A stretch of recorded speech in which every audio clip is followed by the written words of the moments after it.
weight on it and just try to expand into it. It's not a full brace, the McGill or cannonball style. I want a big expansion, a slow exhale, without letting your hands sink in just beneath the belly button. A couple breaths like that, establishing that control. Now, without losing that expansion, without lifting your low back off the ground, lift one leg at a time up into that 90-degree position.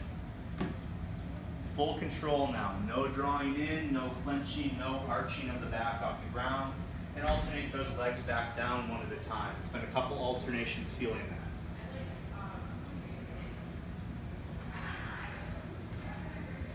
Arms above head, legs up.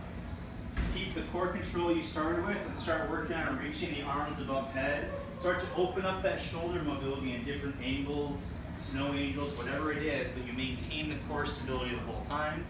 If you feel a restriction in your shoulder, work some circles in that position while keeping the core in control.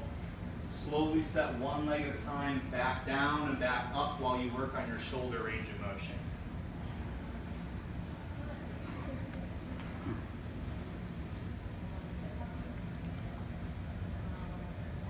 Transition up into a elbow knee squat, a deep position. I want you to rest the full weight of your upper body through your elbows on your knees. Don't try to control it beyond that. The first thing I'd like you to do is feel your back form a straight line, reduce any overarching you have or over rounding you have, and see if you can breathe into your entire waistband in this position. While you breathe into your entire waistband, look at your toes. Make sure all three of those key points of the foot are on the ground, that they're not clenching, and then you get a good spread of the toes. Make sure you can tie the breath and the foot together. If you're on a mat, you can think about your toes stretching the mat. If you're in your shoe, think about your toes bursting out of the sides of the shoes while keeping the breath. Put one hand on your low back. Make sure that it's flat and relatively balanced. You can put the other hand on your abdomen, make sure you're expanding beneath the navel. You just do a few transitions from elbow knee to full standing and back. Maintain that neutral control.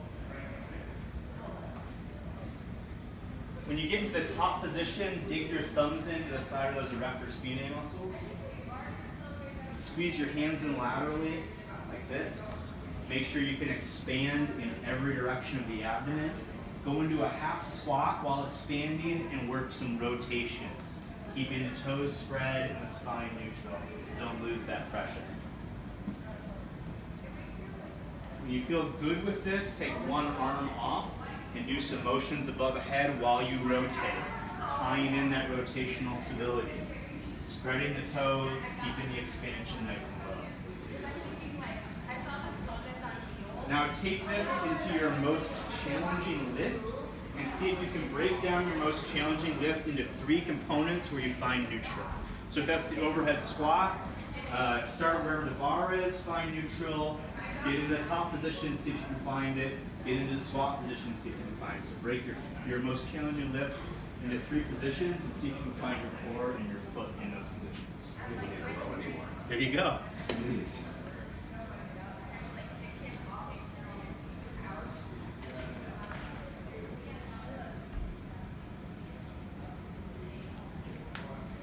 I just got buzzed for 4 minutes.